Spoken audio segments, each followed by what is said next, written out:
అదే RTV app వార్తల్ని క్షణాల్లో చదివే అవకాశం ఉంటుంది. ఒక న్యూస్ పేపర్, ఒక టెలివిజన్ ఛానల్ మీ చేతుల్లో ఎప్పుడు ఉంటాయి.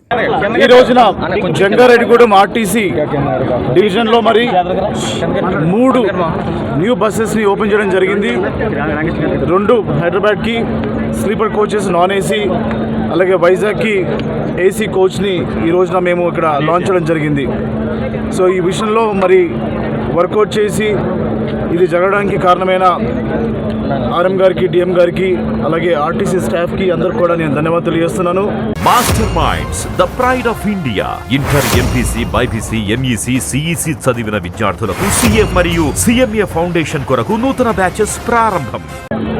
మొన్న నేను ఆర్టీసీ మేనేజ్మెంట్తో కూర్చున్నప్పుడు జంగారెడ్డిగూడెం ఆర్టీసీ డివిజన్ గురించి అడిగినప్పుడు మరి పర్ కిలోమీటర్ 46 రూపాయలు ఖర్చు అవుతుంది, మనకు వచ్చే ఆదాయం 40 రూపాయలు అని చెప్పారు.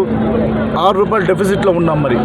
సో ఆ క్రమంలో 6 రూపాయల డెఫిసిట్ని మరి సమానం చేసి ఇంకా రెవెన్యూ ఎట్లా పెంచుకునే విధానంలో మరి ఈ 3 బస్సులను కూడా ఈరోజు లాంచ్ చేయడం జరిగింది. ఈ 3 బస్సుల నుంచి రెవెన్యూ సుమారు ప్రతిరోజు 60,000 రూపాయలు. మరిన్ని వీడియోస్ కోసం ఛానల్ ని సబ్స్క్రైబ్ చేయండి. లేటెస్ట్ అప్డేట్స్ కోసం వాట్సాప్ ఛానల్ ని ఫాలో చేయండి. అండ్ లింక్ డిస్క్రిప్షన్ లో ఉంది.